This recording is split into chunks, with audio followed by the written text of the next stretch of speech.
Howdy! Welcome to the Transportation Alternatives for the 21st Century. What's the Role of Government panel. I'm Jess Fields, a Senior Policy Analyst with the Center for Local Governance here at the Texas Public Policy Foundation. And today we're going to have a pretty broad-based discussion. It really is going to be very much audience-driven, and the presenters are going to have some unique viewpoints. But what we're really talking about is a very fundamental question that's a huge problem for Texas as we move into the 21st century. And it's a question of what do we do with our transportation needs? Now, I don't have to say much because we're in Austin, but anybody who's been to any big city in Texas will see that the traffic on any of our major roadways is really pretty darn bad. It's like a parking lot at 5 o'clock in any of our major Texas cities. And then, of course, there are questions such as what do we do with public transit? What do we do with capital expenditures? What role should local governments play along with the state? Who should fund these projects? They're massive, multi-million-dollar projects. But there are new solutions being proposed that are pretty interesting. Traditionally, entrepreneurs haven't really done much with transportation, and government has usually dealt with this as a little bit more of a top-down problem and being a state-level problem.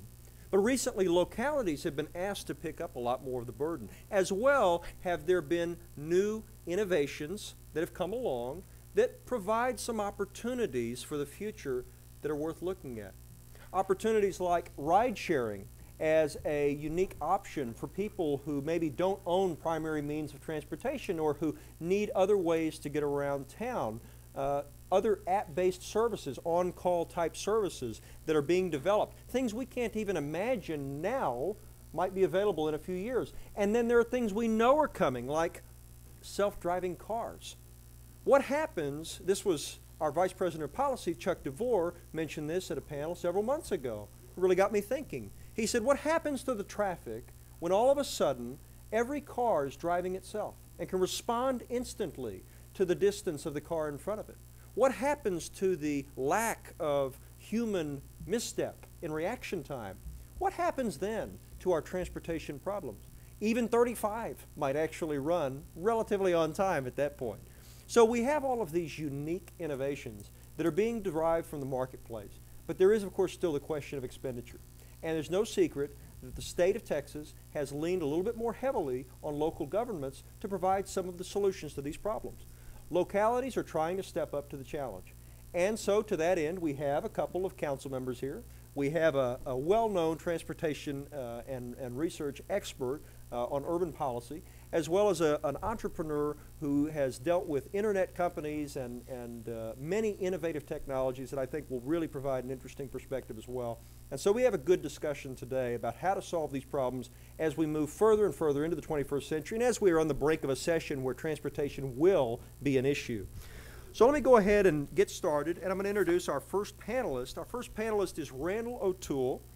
Randal O'Toole is the Cato Institute Senior Fellow in Urban Growth, Public Land, and Transportation Issues.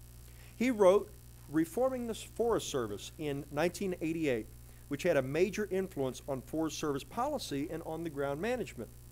He also wrote The Vanishing Automobile and Other Urban Myths about urban land use and transportation, and that influenced decisions in cities across the nation. He was educated in forestry at Oregon State University and in economics at the University of Oregon and lives in Oregon still, I think. And I'll say on a personal note, I was a councilman in the city of College Station. Mr. O'Toole's books were a pretty big influence on me and a place I turned for as a resource when I was a councilman as well on some issues. So, Mr. O'Toole, the floor is yours. Thank you for being here. All right. Thank you, Jess. Unfortunately, Jess has outlined a topic that would take at least 15 minutes to address and only giving me 12 minutes to speak about it. So I'm going to talk pretty fast. I recently came across a book that just came out called Smaller, Faster, Denser, Lighter, Cheaper. And it said that innovators have used these means of winning the war against scarcity.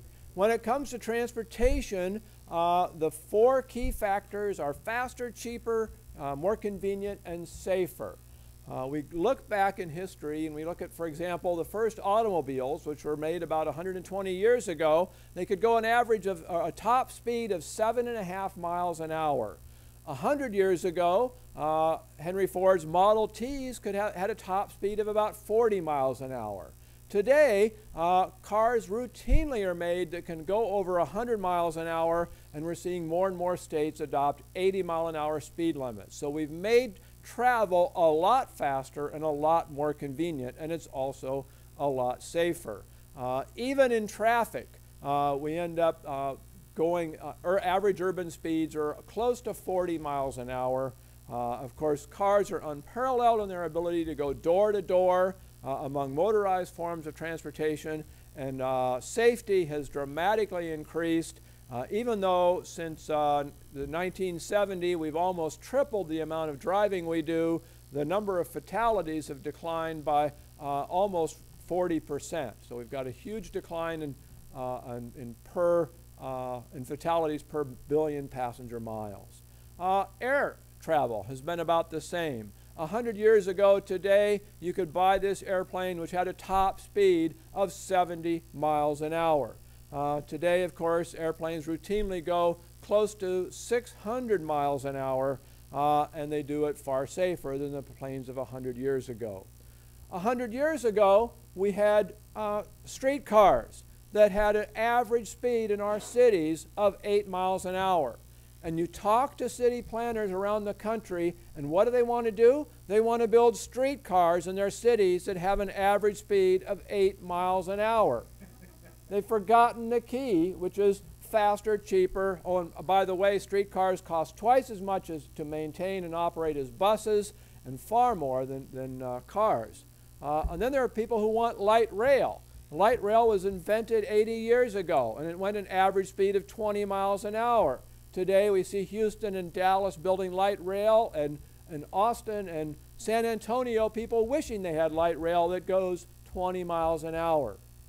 The same people who advocate streetcars and light rail talk about things like traffic calming, where they put obstacles in roads to make it harder to drive, to slow you down. That's not going to generate economic development. That's going to reduce your economic productivity.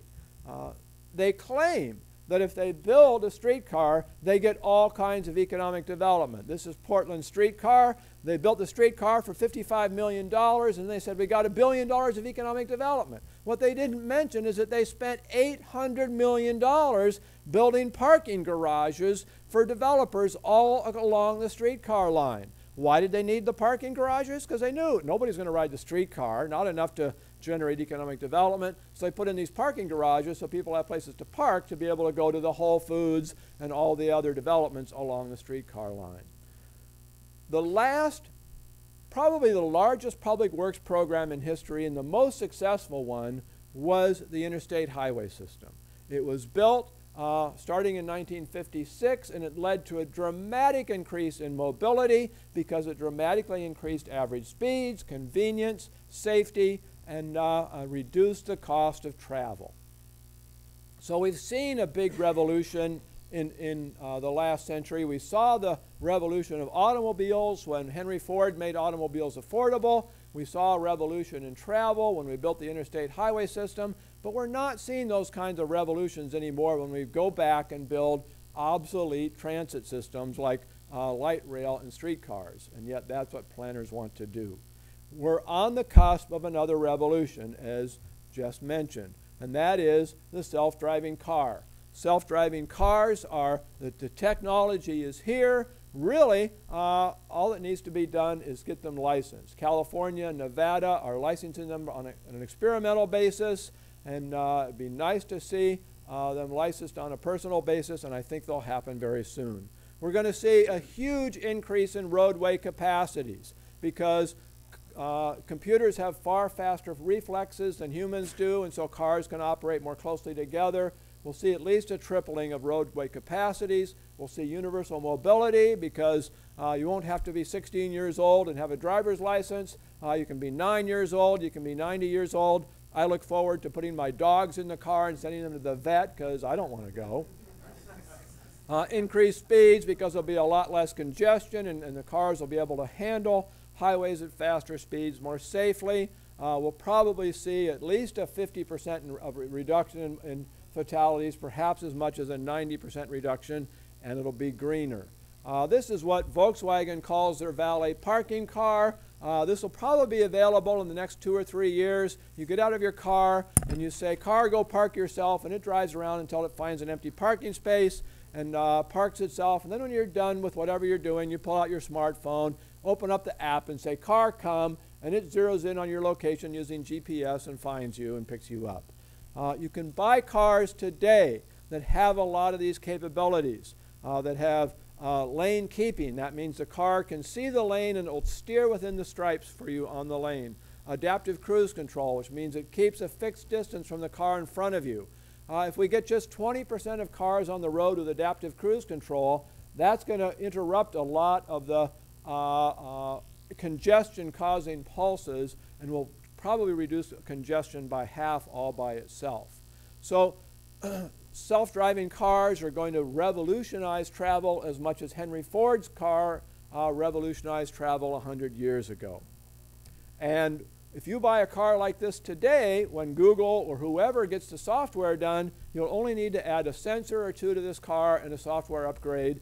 And this is a Ford, but Subaru, Volkswagen, a whole lot of other companies have affordable cars that have these technologies, and you'll be able to make your car a self-driving car.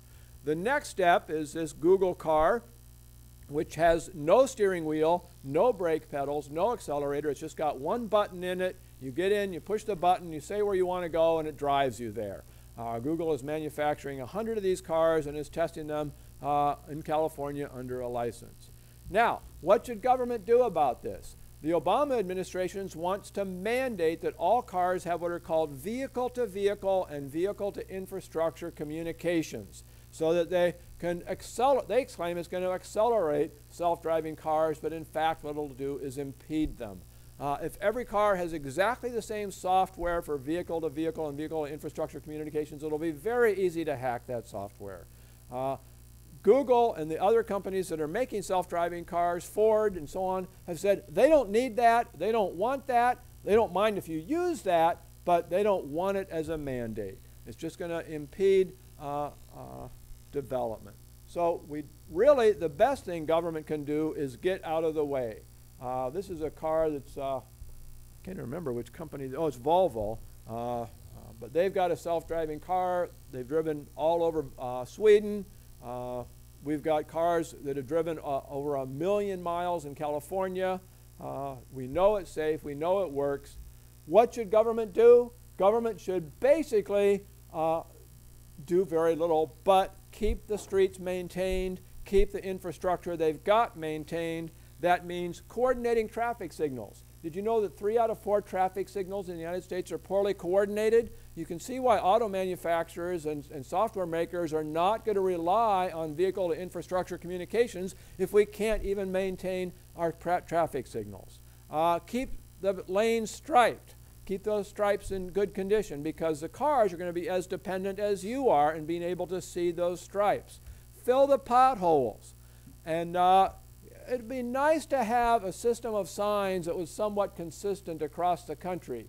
I'm told they have to completely develop the software separately for eastern states as they do for western states, because the signs are so different. If you have to build new capacity, build it out of user fees. Infrastructure that's paid for out of user fees is better maintained and better built and better operated than infrastructure that is built out of tax dollars. If you can't afford to build it out of user fees today, people don't really want it, and you shouldn't do it. Now that might mean gas taxes, but really a user fee works by linking the users with the providers. And if you don't provide a good link, your user fee isn't working very well. If you've got a gas tax and you're spending 25% of your gas tax on education, well, that's not a good user fee. If you're taking sales taxes or property taxes to build roads, that's not a user fee. Think about mileage-based user fees. This is going to eventually replace gas taxes and so on, and I think it's something we need to think about. It's possible to do it without invading people's privacy. We do have to overcome people's concerns about that, but people should start thinking about that today and promoting that tomorrow. forget about the Texas high-speed rail. It's a stupid idea. It's a 50-year-old idea that wouldn't have worked in the United States 50 years ago. High-speed rail worked in Japan in 1964 because only 10% of the Japanese had cars in 1964. People say, I want a high-speed rail. Well, sure, they want it if somebody else pays for it. Are you willing to pay $500 to go from Dallas to Houston on the high-speed rail when for $8 we could double the number of security lines at the airports for $8 a ticket? And that way cut down on the cost of travel that much in air travel. Now, shameless self-promotion, I brought along a few copies of my book Gridlock that talks about all of these issues in great detail. I have it here for $20. The list price is $25. Honesty compels me to tell you that Kindle version is available for $13, but it won't come with my autograph. If you don't want to spend $20, you can go to Cato's website, and I have more than 24 papers on land use and transportation issues available for free download. Thank you very much.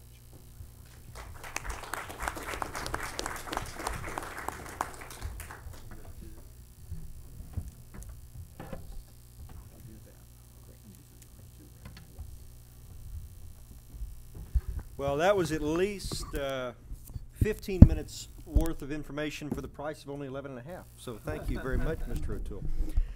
Our next panelist is Chris Riley, who is a very recently former councilman for the city of Austin, Place 1. He served for 5 years on the city council. And he co-founded the Downtown Austin Neighborhood Association in 1997, served as its president for 5 years. He was then appointed to Austin's Planning Commission, served on it for 6 years, including 2 years as the chair. He's also served on numerous other city boards and task forces, including the Downtown Commission from 1997 to 2007, the Water Conservation Task Force from 2006 to 2007, and the Street Smarts Task Force in 2007. Chris has also been involved, I'm sorry, Councilman, it said Chris on here. Councilman Riley's also been involved with a number of local nonprofits. For the past 6 years, he's been a board member of the Austin Parks Foundation. He also co-founded Austin Car Share and the Alliance for Public Transit, and served as president of the Austin History Center Association for 2 years. And some of you may remember that recently the city of Austin legalized Uber and Lyft and other ride-sharing services, and Councilman Riley was the driving force behind that. So, Councilman Riley, thanks for being here. Well, thanks so much. It's a real pleasure to be here. I am enjoying my second full day off the city council, and so I'm standing a little taller. The sky's a little bluer, and enjoying things. I hope you're enjoying the day as much as I am. I want to talk about a few things that we've been dealing with at the City Council for the past few years, and some issues that I see as being ongoing issues that a lot of cities are going to be needing to deal with in the coming years. I can't say that we've had a lot of experience with self-driving cars yet, and we'll have to save that for next year's talk from a City Council member, but we have had a few other things to deal with. And let's see, do I have a clicker here? You've got one there? Great, great. And as Jess mentioned, I was involved in a recent discussion we had over the past year. Actually, it's been a couple years now that we've been talking about what to do about these new services, Uber and Lyft. Let me just start off by asking, how many of you guys in here have actually used a service like Uber or Lyft? Great. I see it seems like it's about half, maybe a little more. I'll tell you, it's funny, when I've been asking that question, when I talk to like older crowds, the Lion Club, the Rotary Club, people just sort of look kind of confused, and you'll see a hand or two. And then I go over and talk to the university, and I talk to a student crowd, and every hand shoots up immediately without fail. They are using it like crazy. It has been a very popular thing here in Austin and in other cities because it meets a real need. You know, our taxi service just has not been working well for a long time, and we all know that. We hired a real expensive consultant to come to town and confirm, yeah, your taxi service is not working well. And yet that was the regime that we were stuck in, and our city bureaucrats and a lot of other folks were very reluctant to let go of that, and so it was a big fight to get a new set of regulations in place. And I'm actually feeling very good about what we did and what we got in place, and I think it's going to work because we worked cooperatively with the companies that we were embarking on regulating. That's a very important thing, because it is a very different model. You can't just stick with the old rules and expect them to work with the new rules. The taxi system is based on radio dispatch, and every regulation that we had put in place over the years was there for good reason, but it was based largely on the very limited flow of information between the driver and the passenger. And so a lot of the regulations we had in place were necessary because of that. With these transportation network companies, any peer-to-peer service, you have a virtually unlimited flow of information from the passenger to the driver. You can rate each one another back and forth. There's just a lot more information. So the old regulatory paradigm just made no sense. And so we worked with, now we do need some regulations. When someone calls a service like this, they need to know that the driver is going to be a good driver, he doesn't have a horrible driving record, that the vehicle is safe, that there's adequate insurance. And the companies we're talking about regulating actually support reasonable regulations like that, because they know without some basic requirements, they're going to be undercut by folks who aren't providing those assurances of safety. So they want some basic requirements in place. So we worked cooperatively with them to get something in place that would work, and I'm very hopeful about it. It was a real challenge, because the way we did it was because they did get in and start operating before we actually got the regulations approved, and that lent a certain urgency to it. Some folks are to this day just very mad about that, and they were mad that we dealt with them at all, and I understand that. At the same time, you face the reality that in the absence of a workable system providing a service like that, you've got people dying on the streets left and right. Drunk driving is a real problem, and in cities that have succeeded in getting these things in place, you see an immediate and significant reduction in drunk driving incidents. And those are real lives, and there is a very good reason to set aside whatever antipathy you might have and work cooperatively with these companies to get something functional in place. So it really was important to be flexible and get those things in place. One issue that is going to lead me into the next topic is data. When we were working cooperatively with the tech community here in Austin, one thing that was very important to them in getting these regulations in place was that we have some access to the data that the companies collect from their passengers. Touchy issue with the companies, because they've got competitive issues, especially for one of the providers, one of the services. There's a lot of competition going on, and so a lot of anxiety about just turning over all of the data. So what we landed on was that they're providing data on a quarterly basis. They're providing monthly data that shows us where the drivers are going, how often the surge pricing is in effect, what kind of services they're providing to people with disabilities, and so on. A whole bunch of information that we will compile, and they're glad to provide that on that basis, a monthly data on a quarterly basis, and then we can continue building from here to continue to see further improvements in service. The tech community was very, very pleased with that outcome, because they want to see continued innovation, and I'm hopeful that we'll continue to see that with these new systems in place. The data I mentioned leads me into my next topic, because this is when we talk about the role of government and going forward in dealing with transportation alternatives. Data is going to be just critical in so many aspects of our transportation network. And if you could get the next slide up. Oh, that's my control. Oh, great. That's me. There we go. Okay. Now, y'all probably are familiar with Google Maps has been around for a while now. Not everybody uses every aspect of it, but Google Maps is pretty cool, because not only will it tell you, it'll help with navigation just when you're driving your car, it'll also help you with navigation on transit. It'll tell you what bus to take and what connections are available. It'll suggest a bike route, can suggest all sorts of alternatives. And the data on there is getting better and better. The second slide, it's a little hard to see, but it's a very significant thing here in Austin. That is one of our new Metro Rapid bus stops. And the reason I did it is because there's a little digital sign there. And what that digital sign tells you when the next bus is arriving, like 8 minutes, 6 minutes, whatever. And that's not based on a schedule. That is based on real time, where that bus actually is. That is a very significant step forward here in Austin. This accounts for about 10% of our bus fleet now.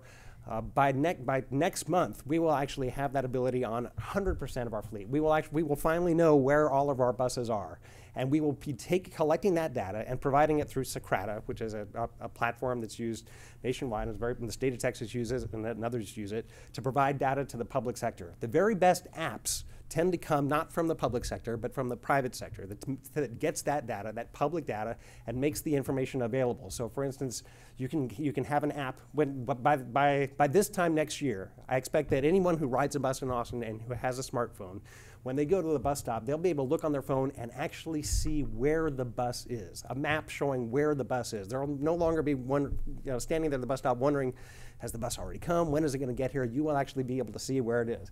I like that particular slide, that shot in there, because that happens to be right outside a very popular bar. And it's now possible to be keeping an eye on your phone, set down your beer, walk outside, and get on the bus. No more waiting, because you can see on your phone exactly where that bus is. That is a very significant step forward, because a lot of the angst about using transit is just the powerlessness of not knowing when the bus will be there. When you are empowered with the knowledge of where the bus is, it is just a changing thing. I think you will see a lot of people making use of that. It is going to transform the public transit system. Car2Go is a very handy system made possible through data. I haven't had a car since '08 and don't expect to ever have one again, because I have a whole fleet of cars out there. I can step out anytime, wherever I am in town. I just look at my phone, I see where the nearest one is, and I go to it and use it. And that is and government, the city was work cooperatively with them to meet their needs, provide some parking spaces, reach agreements so that they could get free access to parking spaces and so on to make that work. But it really is it's the open availability of data that makes that possible. ParkMe is just a fun example of another way that data can be useful. Even if you're not into any of these alternatives, even if you're just driving your car somewhere, you can now find a parking space, an open parking space. Every time you go and park in Austin and pay for parking, you have to use one of those parking meters, or parking kiosks rather. Well, that data from that parking kiosk, the city makes that data available to the public. They then develop these apps. So now when you look on your phone, you can see at any given moment where is there parking available on the street or in garages, whatever you like. And they're taking that data in real time, showing you exactly where that parking is. So even if you're not into any funky transportation alternatives, you're going to benefit. You can benefit from the availability of this data. Ride Scout, there are just so many options out there now, from all these car sharing services to bike sharing services to transit and pedicabs and all sorts of things. I like Ride Scout as a local app company that developed just to sort through all those alternatives and let you know what's available. With Ride Scout, you just tell it where you want to go, and it'll give you all the options, tell you how much they'll cost, how many calories you'll burn with each one, and you can just take your pick. It's just an amazing wealth of data that's going to be out there that making travel all the more convenient, and government plays a critical role just in collecting that data and making it available and letting the private sector provide the user interface.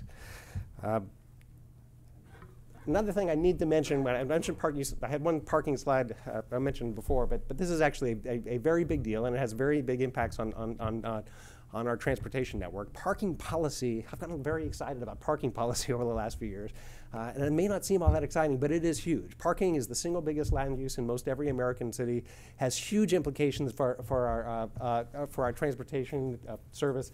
And there is a revolution that's been going on for some years now, led largely as a result of this one book by a UCLA professor named Donald Shoup, The High Cost of Free Parking. I really recommend it.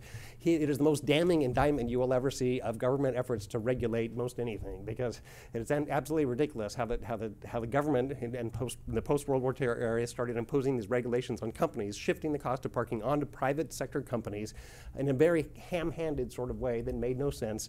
And it actually would have worked much better if we just left it to the free market to determine the appropriate amount of parking. And that is the direction we're going to be heading, and you're going to be seeing more and more of that. I'm starting to run out of time, so I just want to touch on a couple other things that I think are going to continue to be significant. I know they've been significant here in Austin. Biking, I know a lot of people scoff about biking and don't really believe it can ever be a big part of our transportation system, but if you look at the numbers, you'll see amazing things happening. The rate of growth in major U.S. cities is really astonishing, and if we're talking about what's going to happen over the next 100 years, it's really interesting to think about what the potential is. Here in Austin already, in parts of town, we're up at 13% of people, of daily commuters, who say they regularly commute to work by bike. 13%. Portland's at 6% citywide. We're still down around 2% citywide, 5% in the central city, but up around 13% in key areas, and it's growing rapidly, and it's going to continue. It's going to grow even more rapidly as a result of the sort of facility you see on the right. Physically separated facilities that are geared towards all ages and abilities. We're not, when you think about biking, you really shouldn't be picturing Lance Armstrong or somebody in spandex. You ought to be picturing just a regular person who's out there just going about their regular day, and that's the real shift that we're seeing in biking infrastructure, and it's a very exciting thing. One thing that's exciting about it is it's amazingly cheap. In fact, most of the biking infrastructure that we've gotten out in the city of Austin has been essentially free. As we restripe roads in the course of regular maintenance, we consult our bike plan and just a matter of putting stripes on the street. And suddenly you've got a whole bunch of new bike infrastructure, amazingly cheap, and what you can achieve for virtually nothing is really astonishing. So in a time of scarce resources and people looking for more and more alternatives with congestion getting worse, biking is going to continue to be a big factor. A related thing I'm going to close on is just complete streets. Over 500 jurisdictions in the U.S. now have approved complete streets resolutions in recent years, and you're going to be seeing more and more of this. It's just a rethinking of the way we think about streets. More and more of our folks, especially millennials, want to live in walkable urban settings. We haven't really been thinking carefully about streets in the past. We've thought of them just as something that cars blast through. There's much higher expectations of streets these days in terms of both pedestrians and bicyclists and transit, all sorts of alternatives, and especially in urban centers, you're going to be seeing a lot more roads that are very thoughtfully designed to allow for that sort of alternative. I'm going to close on that, but I'll look forward to the discussion. Thanks for letting me speak.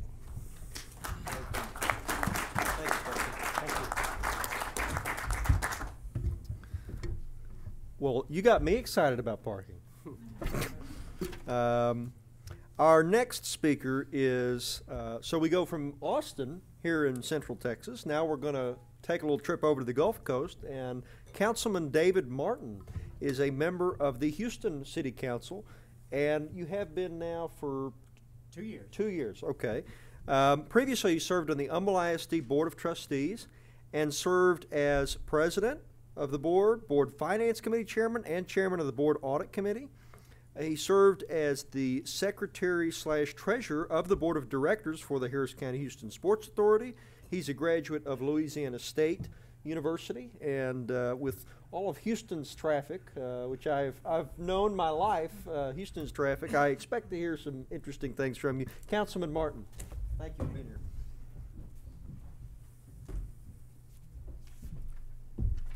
Thank you. Good afternoon. It'll be an interesting contrast to listen to what Councilmember Raleigh talked about in Austin and what we're dealing with in Houston now, especially as it deals with the transportation network companies. I'm fortunate enough to spend a lot of time in Austin because I have 3 kids that attend the University of Texas, and we get up here quite a bit. Maybe we'll get Mr. O'Toole back when we talk about the sexy thing that we're looking at in Houston right now, and that is the bullet train that heads from Houston to Dallas, and some of the things that are very similar to what they have in Paris to London. One of the things that we look at in the city of Houston is that the next census we will pass over Chicago, and we will be the 3rd largest city in the United States. So if you look at Houston and mobility issues, they're very important to us because we basically have east-west corridor I-10, north-south roads corridor I-45, and then we have 3 loops in and around the city which we move people. 610 loop, Beltway 8 loop, and then the soon-to-be Grand Parkway completion loop, which hopefully gives the ability for us to move people from east to west, west to east, and also a little bit north to south, south to north. So one of the things that we talk about and that we deal with in the city is how do you deal with the growing demands of mobility. And what we started looking at in about the end of 2012 and early 2013 was this growing phenomenon of TNCs, transportation network companies. We saw them coming into the city, and as Councilmember Raleigh said, they entered the city and we tried to control them a little bit, but we really couldn't. So they came in, and I use Uber. I use Uber Black every time I go to Chicago and New York. Jess didn't talk about this, but on the Houston City Council, about half of us have full-time jobs, even though the City Council is considered a part-time gig. I was a retired partner from PricewaterhouseCoopers, previously worked with Ernst & Young, so worked in Big Four accounting all my life. So if you look at me, I'm a Republican, I'm fiscally conservative, I believe in free enterprise and free markets. But when it came to Uber and transportation network companies like Uber, Lyft, and the other ones, we had to take a little bit different point of view. And that was because, as we heard just now, we have the regulated taxi cab business. Not a really great business plan, but one where we have taxis, limos, jitneys, buses. We have a number of regulated vehicles in and around the city of Houston. predominantly used by visitors that are coming into our city for conventions, visitors that are coming into our cities in the energy practice. And a lot of folks that come through our airports, when they get on these regulated vehicles, they're going to make a large assumption. And that assumption is the city of Houston did the very best job of making sure those folks are protected.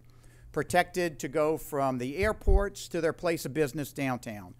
Protected to go from the many hot spots. While the city of Austin has a great 6th Street, we have Uptown, we have Midtown, we have Downtown. We have a number of areas in the Galleria. All of them serving alcoholic beverages. All of them are hot spots to transport people that shouldn't be behind the wheel of a car. So when we look at the city of Houston, so we look at an advent of a number of transportation network companies coming into the city. So how do we take a little bit more control over these companies that came in and basically said, we will do business in your city. We will not abide by any of your rules, any of your regulations, and stop us if you can. And this is not a, God bless you, this is not only the city of Houston, the city of Austin, but this is every major metropolitan city across the globe. You can't pick up a newspaper or periodical today without reading stories about the 2 predominant companies in this business, and that's Lyft and Uber.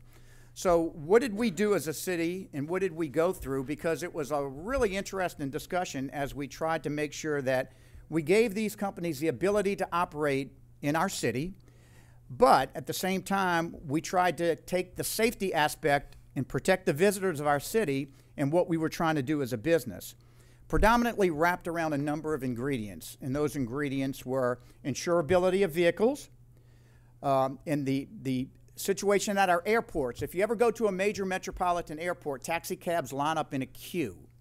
And we had an initial problem with a lot of the taxi cabs lining up in a queue, and some of those folks, those drivers, sit there for hours upon hours and wait for that one fare. So what we had in the city is we had fistfights breaking out because the TNC vehicles were going right to the terminals and picking up people where they didn't get into the queuing system. So all of a sudden we had a public safety issue with a number of those, so we had to try and control them. Once again, we wanted them, come on into our city, but help us abide by some of the rules and regulations. From a safety aspect, okay, let's say Gregory down here decides that he wants a little bit of spare change at nighttime, make a little bit side money. So he signs up to be a Lyft driver. And he puts in the application and he gets his little pink mustache and he puts it on his car and he starts picking up folks. And then we have Randy who's sitting right there that gets in one of the vehicles that Gregory drives. And unfortunately, we have a bad accident and Randy is hospitalized for a week. So Gregory's State Farm insurance policy goes into effect and Mr. State Farm goes, wait a minute, you have a personal liability insurance policy, but you are acting as a commercial vehicle, therefore you have no insurance coverage. And Randy, good luck with your medical bills. So these are live examples that we were dealing with that happened on a daily basis, so that we had to deal with.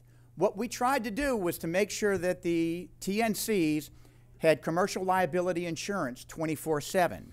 The reason why we say 24/7, there was a case in California, in San Francisco, where it's an app-on, app-off application. So if Randy is trying to get a vehicle on New Year's Eve night at 11 o'clock, she hits her application.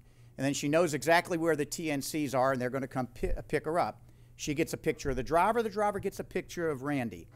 So along the way, when she hits the app and the driver comes to go pick up Randy, there's a 6-year-old child that crosses the road, and unfortunately, she was killed. So originally, the application company said no liability because that was not acting as a commercial vehicle because the application was on, but yet the passenger did not load into the car.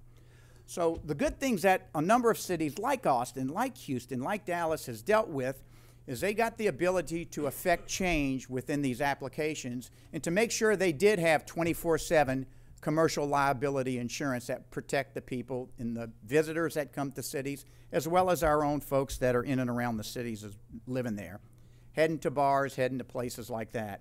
So today we have another phenomenon that has affected us a little bit. Okay, we attacked the insurance part of it. Vehicles that probably shouldn't be on the road. some things like that. We had to make sure they went through that type of a vehicle inspection. Background checks, drug screening. Lyft decided that they didn't want to do business in the city of Houston because they did not believe that the applications we were forcing them to use with background checks and with drug screening was appropriate. They wanted to use their own. So they decided to leave the marketplace in Houston. And of course, there's, as the Councilmember Raleigh talked about, Lyft and Uber hate each other because they're fighting for a little bit of the same market share. So when they left, the folks from Uber were applauding. So we think that Lyft will probably come back. I think they're trying to make us change the applications a little bit because they wanted to do their own drug screening, and it wasn't going to be as stringent and as tough as ours were. So the interesting phenomenon about transportation, as we see, where is this going to take us down the road? Because these applications are here to stay. No one's going to get rid of them tomorrow, and they're going to get bigger and better. Airbnb. We're seeing that on the hotel side with Airbnb. So I was talking to someone the other day that was a contractor for Lyft, and we were talking about possibly one day Uber, if you look at Uber in their market cap, last time I checked, Uber had a $15 billion market cap. If you look at Mr. O'Toole's graphics up there talking about Google was a large investor in Uber.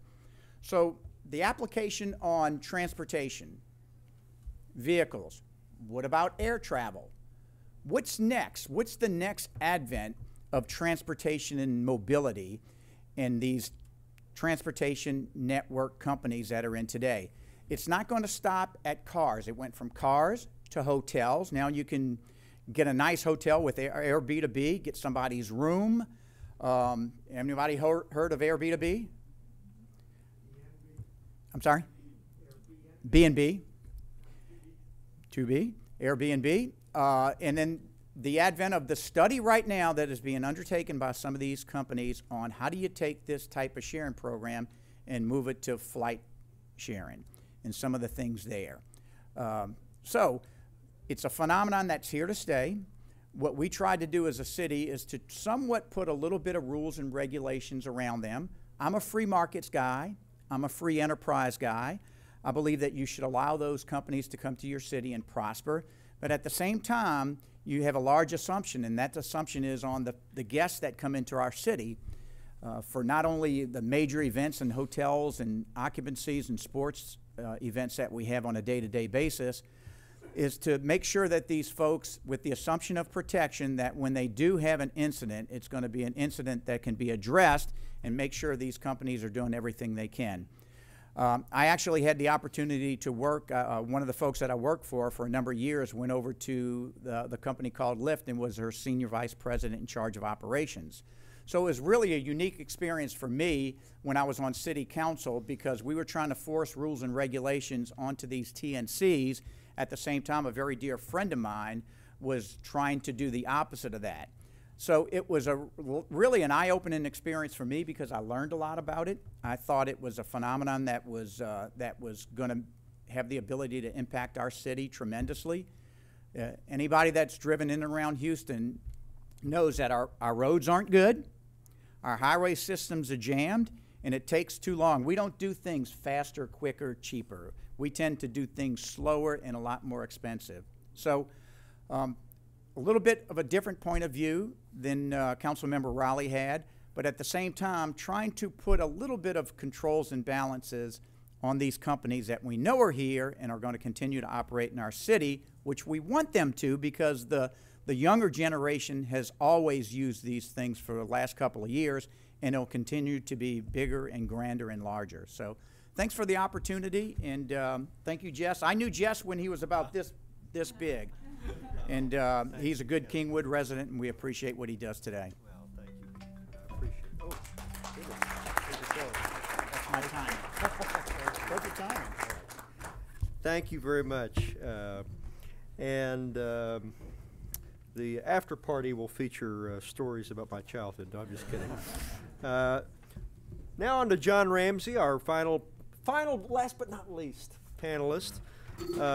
John Ramsey is currently an investor, a venture capitalist, and a philanthropist who's involved in a number of what you might call 21st century companies. He's notable for founding and chairing a super PAC called Liberty for All. And he's been dubbed the youngest power player in American politics. He's involved in various charitable and nonprofit organizations, all of which are designed to promote liberty, freedom, peace, and prosperity. Mr. Ramsey, thank you for being here.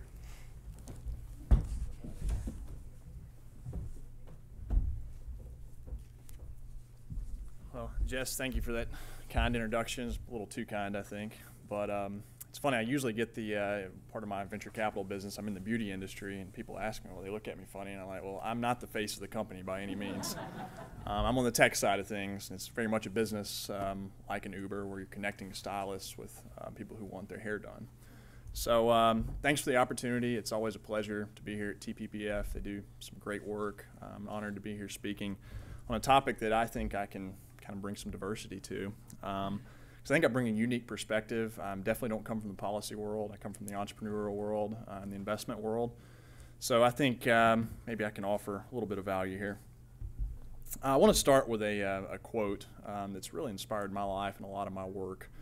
And it's the best way to predict the future is to create it. And what that should remind us all is we've got a lot of problems out there, whether it be the national debt, whether it be I mean, you name it, they're endless. I mean, we've got hungry people here in Austin, Texas. There are problems out there.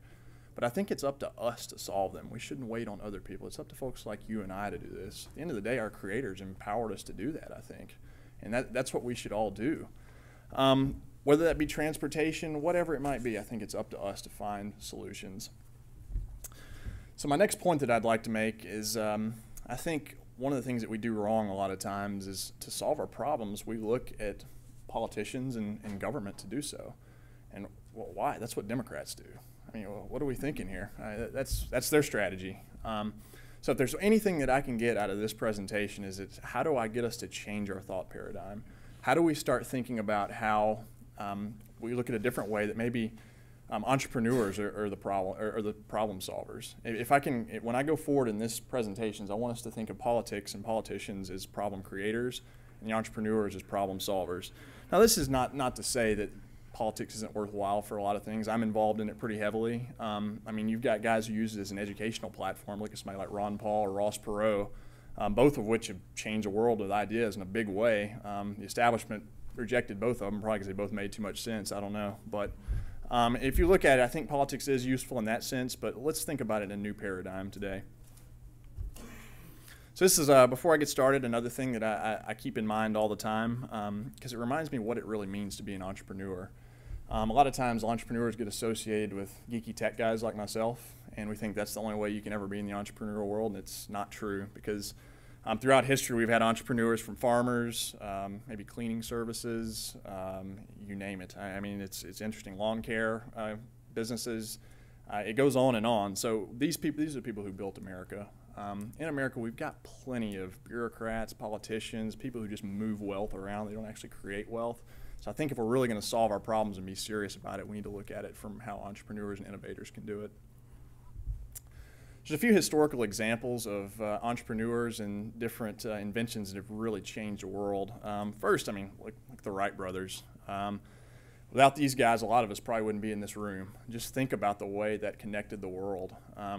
Instead of a 3-hour flight across the country, it would take 3 months to get across the country. So that's a huge example of someone who's really changed a lot of lives. Henry Ford, obviously, with the Model T, that's another big innovation, but I like to think of it not so much as how amazing it was that he actually created it, but how it's evolved since then. A quote I use there, and it's funny because I've done a lot of travel to third world countries around the world, and if you go there, the rich people drive Lamborghinis and poor people walk. In this country, where we've had a lot of progress, rich people drive Lamborghinis, but poor people drive a hand-me-down Honda Civic. So that just shows you how entrepreneurial enterprise, that really raises the most vulnerable in society and empowers the least fortunate amongst us. And one of my favorite examples, anybody know what this is? Oh, nice, there we go. So this is my favorite example. So the cotton gin. I like it more so than any because it's the best example of a device that freed people. Literally, this did more to end slavery than any war we've ever fought. Slavery is the most heinous institution this country's ever been through, and I think this device should get more credit than it actually does. So once again, I know those are some of the old examples, but I'd like to move forward to some of the current cases that I've been involved with a little bit, and I get to see a lot of these trends, luckily. So I guess the first good example is how many people in here has ridden in one of those recently? It's without question the most miserable experience ever. I mean, these things they're smelly. They're the cab drivers, you think he's going to kill you probably. It's one of the most corrupt institutions out there. They have one of the strongest lobbying arms out there. So what do we do to solve this? Do we go write white papers about it? Maybe. Do we go post about it on Facebook? I mean, you could do that too. But I have another solution. Why doesn't a company like Uber come about and completely just take and eat their lunch? That's what they've been doing. So it's really exciting development. Another good example is, and this is a topic that's near and dear to me, and I really enjoyed Steve Forbes' talk on it yesterday because a lot of conservatives don't get to talk about it much. But central banking system, our monetary system, is one of the most sinister out there. It's the root of all of our problems. I fundamentally believe that. It's not only do I think there's some bad intentions going on, but it's just presumptuous to think that a few dozen rich white guys, well, now we got Janet Yellen there, can determine the value of a currency for 300 million people. It's just presumptuous. It's not free markets. It's nothing. I mean, it's completely preposterous. But what can we do to solve this? Can we go on a Ron Paul tirade and go on in the Fed rallies? I mean, you could do that. I commend him for it. I do. But at the end of the day, why don't we create something better? Why don't we create a new currency like Bitcoin? Bitcoin may not be the end-all, be-all. It's blessed my life dearly, for sure. I did well. I got in Bitcoin a long time ago. But it may not be the end solution. I think we need to create new things, better things that allow us to move money a lot faster. Last time I tried to go send money to Japan, it took like 3 days to do it, big-time fees in the way, whereas Bitcoin, I can hit a button and it's there in 2 seconds. So we need new and better things, I think, is one of the solutions. So one of the last things that I want to talk about, a current example, something that's dear to me, and especially a lot of my friends I see who have a smoking problem.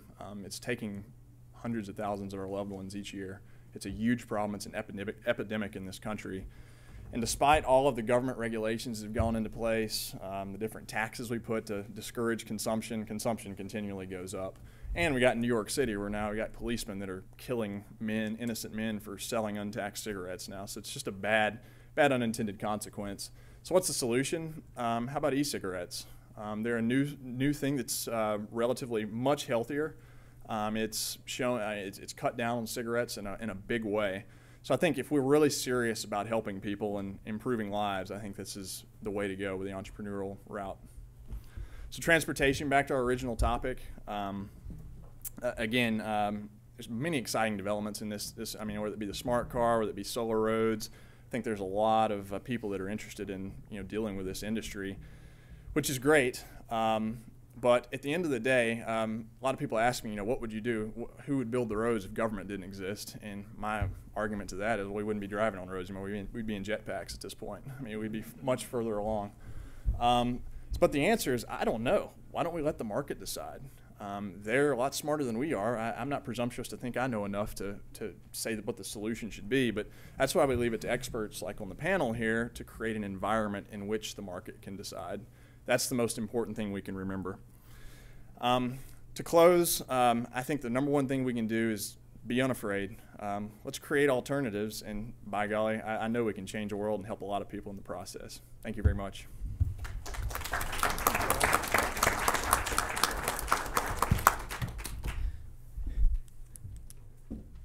Well, a good array of viewpoints here. We are running somewhat short on time, so I'm going to truncate what I was originally going to ask and just kind of, go down the list and ask you guys a question here, and then y'all can expound on it a little bit further as the audience asks a couple questions. I really want them to get the questions. So, kind of going down the line here briefly, can we trust the market for these new services like self-driving cars and Uber and Lyft to regulate itself? Or do we need more government involvement in these things, generally speaking? I mean, is government playing an appropriate role right now? And we'll start with Randal O'Toole and just go on down. I think for the most part we can trust the services to regulate themselves because they depend heavily on reputation. And if they lose that reputation, they're going to have a hard time. Of course, whenever you use Uber, you can rate the driver. They can rate you as customers. That ends up being a self-regulating device right there. We know we don't have the government regulating eBay. We don't have the government regulating Amazon or all the people that Amazon sells through. We have a self-regulating system with ratings, and I think that works. Councilman. I think some basic level of regulations is important to assure the safety of the traveling public. When people call a ground transportation service or access it on their phone or however they get to it, they need some assurance that it's going to be a safe ride. And they need to have some assurance that there will be adequate insurance available to cover that. Getting some basic ground rules in place. But I think it is important for the government to step back and look at what we really need to have in place. Let's put in the minimum level of regulation that's necessary in order to meet the public's needs and the assurances of safety and insurance. And I think, but I think working cooperatively with the private sector is a way to ensure that you're not squashing out innovation in the process. And some minimal level is actually very helpful to providing those good services because that way you provide protection against those companies who might come in and cut corners and not provide an adequate level of insurance or so on. I'm not sure. A company comes in, suppose a company comes in and says, well, let's forget about insurance. Who cares? Well, I'm not sure that's really going to catch up to them in terms of the user ratings on a timely basis. I think having some basic ground rules in place is helpful and important. Councilman? Yes, the private sector has to be the one that leads the charge. You have to have free enterprise, you have to have free markets, but as Councilmember Raleigh said, you have to have a little bit of government regulations. I think over-regulation is where we are, not only in the city of Houston, but in the United States today. Supply and demand should dictate everything that you do with a good mix of government intervention. But I believe that the regulations that we have first have to be on the safety issues and then let everything flow from there. But the free enterprise, the private sector has to be the leader because they're smarter, they can do it more efficiently than governments ever could do it. Definitely follow up on that point. I think the most important thing when you're going to have regulation, let's make sure it's not bought and paid for. A lot of times you have bigger companies that go in and they buy the regulation, they make it to where other people can't compete. That's what we call crony capitalism. And that's what we see so often. I don't know if it's on purpose or not, but that happens a lot of times. And also follow up on Mr. O'Toole's comment of reputation. If you're in the business world, reputation's everything. If someone, so I get this one a lot. So if what about child labor laws?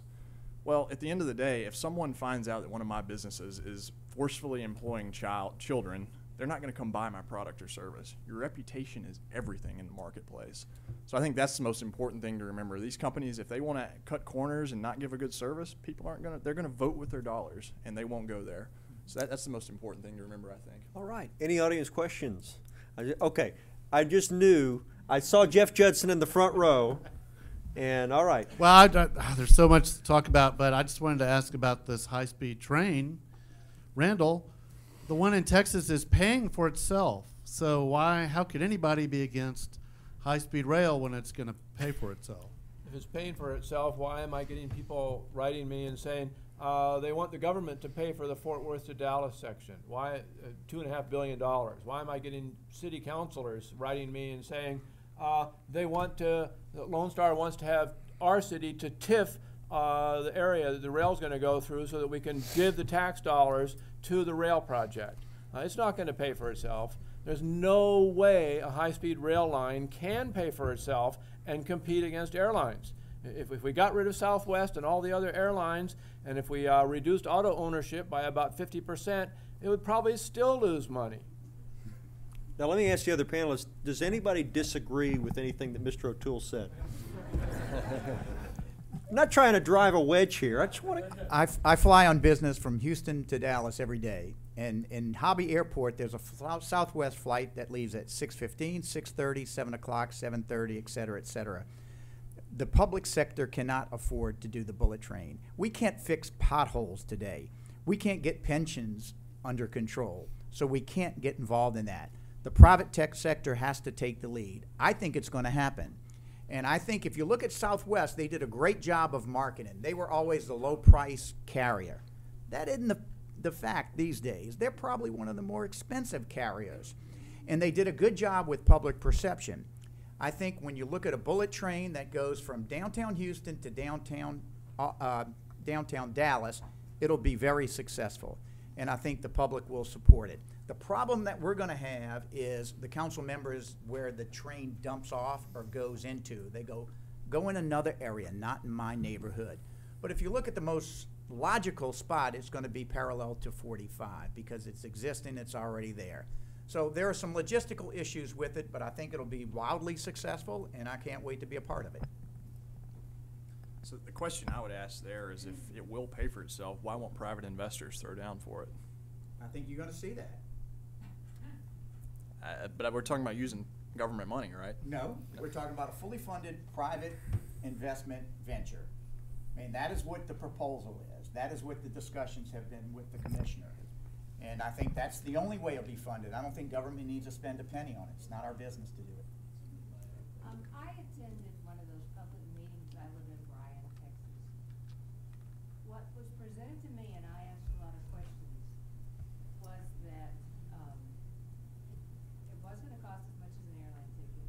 For me, in my city, it might be as much as 30-minute drive to catch it.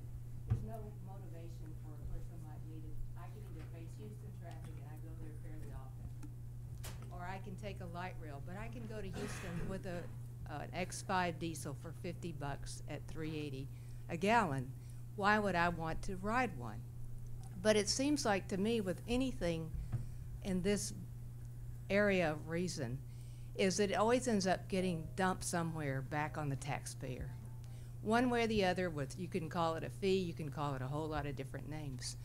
And the bottom line is the cities of Texas, the major cities of Texas, tend to hold a record for municipal debt. The city of Houston is one of the highest in the country.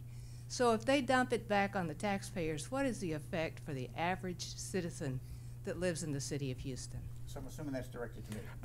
You're welcome to address that, but quickly, because I don't want to get one more question in before we run out of time. You're correct. We have more debt, but the debt is coming out of the general fund because it's antiquated, unbelievably crazy pension obligations, municipal, police, and firemen. That's the biggest problem with every municipality in the city today. It has to be funded by private dollars. It cannot be funded by public. If you look at the city of Dallas, the 5th largest city in the United States, connected to the 3rd largest city in the United States, it makes sense to do it. But it may not make sense for you and Brian, but when you have Southwest Airlines that's operating 15 flights going back and forth on a daily basis between Houston and Dallas, supply and demand will dictate if this is going to be successful.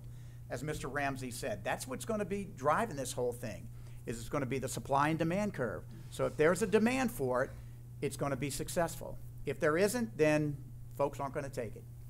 You talked about investors. My second question would be Jen, I'm sorry, we don't have time for a second question. I apologize. It's a really good one. Quick thing. They told me they were going to use French technology and probably Spanish investors. Yes, ma'am. Now I got to remember one. Okay. So I love Uber. I took Uber this morning. It took 4 minutes. The guy's name was Russell. He was very nice. The car was clean, smelled good. Got a free bottle of water. So can we say today, hey, let's start going down the path of making the yellow cab obsolete? I mean, why do we need it? We have products already, and we can certainly say, instead of regulating down the free market ideas, why don't we do the opposite and open up the market to new products? And a year from now, we'll be sitting here saying, it's not Uber and Lyft anymore, it's actually so-and-so and so-and-so and so-and-so company.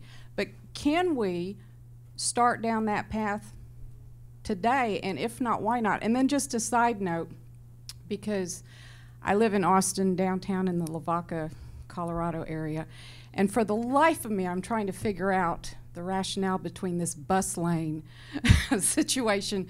Last year they changed one of the lanes completely to bus lane, and you can't drive on it, you can't be on it, or you get a fine. But when you have to turn right, you have to get in it to turn. And so I know there was a logic that was behind that decision, but for the life of me, I don't know what it was. Thank you. Well, Ms. Pavich, how about we have them primarily answer the question of opening it up to technology? That was just my little side. Oh, yes, yeah. No, I share your frustration. Okay. Well, yes, ma'am. Just a real quick comment to that. Okay. New Year's Eve, between the hours of 10 and 2, a 5-mile trip on Uber cost over $500. That's one of the fundamental problems with, my opinion, with the TNCs is uncontrollable surge pricing. Okay. Any thoughts on this or question? Right. And the market is filled with a lot of people at 2 in the morning that hit an application and see the price, but don't see the price. Want to address that at all? I'd see there are a lot of people who still like taxi cabs, and I don't see them going away anytime soon. I do. My sense is that if they don't adapt, that they're going to die away over time. But I don't think it's appropriate for the government to try to squash them out. I think we just let the model continue to run its course. Did you want to say something briefly? We do need to. We have like 30 seconds left, so. All right, my comment on the bus lane is there definitely was an agenda there. It was an anti-automobile agenda. Take valuable street space, give it to somebody who isn't driving a car. You'll make congestion so bad, you'll force people out of their cars and onto buses. The reality is, I think buses can work, but they need to share the space with everybody else, and they shouldn't get an unfair advantage over everybody else. Please, a real quick comment on taxis. And the reason why I say this, what we did in the city of Houston is that free enterprise isn't free enterprise by choice. So the taxi cabs, if you take a trip from the airport to your place, it's regulated. Fare is going to be constant. So if you're going to be a free enterprise guy, let the markets decide, supply and demand. Why shouldn't you give taxi cabs the ability to surge price? They should, but they don't. But the fundamental thing was we had many people on council that were in favor of Lyft and Uber and doing a lot of things. But yet, when it came to a vote to allow surge pricing for taxis to be competitive, they voted against it. Free market and free enterprise isn't selective.